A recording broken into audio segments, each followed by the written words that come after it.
1 तारीख थी। पति अपनी सैलरी लेकर शाम को थका हुआ घर आया। पत्नी इसी इंतजार में थी कि कब पति आएगा।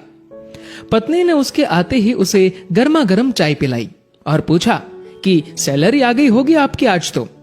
पति मुस्कुराहट के साथ बोला कि हाँ, और इस महीने ओवर टाइम का 12,000 रुपए बोनस भी मिला है। पत्नी की खुशी का ठिकाना नहीं रहा। पत्नी मीठी आवाज में बोली, क्या हम इस रविवार को शॉपिंग कराए? तो पति बोला कि ठीक है, लेकिन सिर्फ एक शर्त पर, कि यदि तुम हफ्ते में कम से कम एक बार मेरी माँ से फोन पर बात कर उनका हाल पूछोगी तो। पत्नी ने दबी आवाज में हाँ कर दी। पति सिर्फ ये चाहता था कि उसकी माँ और उसकी पत्नी के बीच जो भी अनबन है वह दूर हो जाए। ठीक 2 मिनट बाद पति के मोबाइल पर माँ का फोन आया। उधर से माँ बोली, कैसे हो बेटा? बेटा बोला, माँ मैं ठीक हूं। माँ ने सबका हालचाल पूछा तो पत्नी इधर मुंह बनाकर मन में सोच रही थी कि 1 तारीख है, अभी सैलरी आई है, इसलिए फोन करके पैसे मंगवाना चाहती है, लेकिन मैं 1 पैसा भी नहीं देने दूंगी इस बार तो। उधर माँ बोली, बेटा थोड़ी मदद चाहिए। तो बेटा बोला, बोलिए माँ, क्या हुआ माँ? बोली, बेटा इस महीने 5,000 रुपए मिल सकते हैं क्या? पति हर काम अपनी पत्नी से पूछकर ही करता था। उसने ये बात अपनी पत्नी से पूछी तो पत्नी बोली कि बोल दो कि अभी सैलरी नहीं आई है।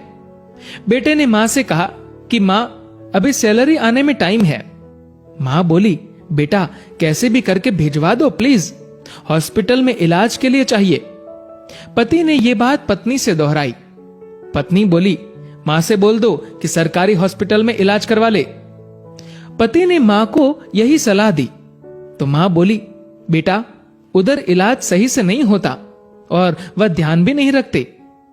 इस बार तो पत्नी को गुस्सा आ गया और वह अपने पति से बोली कि बोल दो उन्हें कि हमारे सर पर पहले से इतना बोझ है और अब इससे ज्यादा हम सह नहीं पाएंगे, इसीलिए सरकारी हॉस्पिटल में ही इलाज करवाओ। पत्नी के शब्द बिगड़ गए ये बोलते हुए कि वैसे भी 4-5 दिन की मेहमान है। पति इस बार बोला कि ऐसे तो मत बोलो मां के बारे में।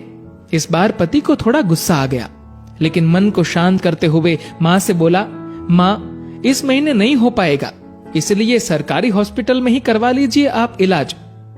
मां उधर से भीख मांगने लगी कि बेटा प्लीज 2,000 रुपए तो दे दो। तो पति आंखों में आंसू के साथ पत्नी से बोला कि कम से कम 2,000 रुपए तो देने दो। पत्नी गुस्से में थी, लेकिन जैसे तैसे मान गई और बोली कि ठीक है, बोल दो कि 2,000 रुपए भिजवा देंगे कल। तो इधर पति बोला, सासू मां आपको कल 2,000 रुपए भिजवा दूंगा। पति के मुंह से इस बार मां की जगह सासू मां सुनते ही पत्नी को चक्कर आने लग गई, जुबान लड़खड़ाने लगी, पसीना छूट गया और पति से पूछा कि क्या ये मेरी मां का फोन आया है? पति बोला, हाँ तुम्हारी मां का ही फोन है। मैं तो तुम्हारी मां को भी अपनी मां ही समझता हूं, लेकिन तुमने कभी मेरी मां को अपनी मां की तरह समझा ही नहीं।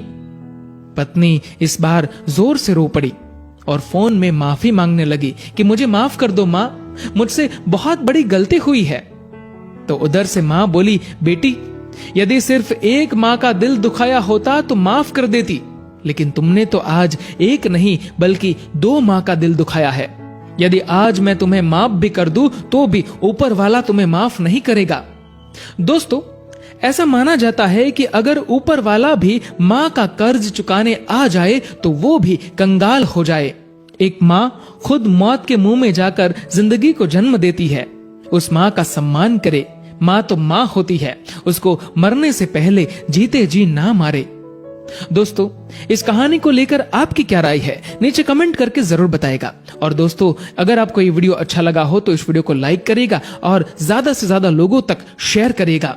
और दोस्तों, ऐसे ही और भी इंस्पिरेशनल वीडियोस के लिए सब्सक्राइब करें हमारे यूट्यूब चैनल को और फेसबुक पर फॉलो करें हमारे पेज को।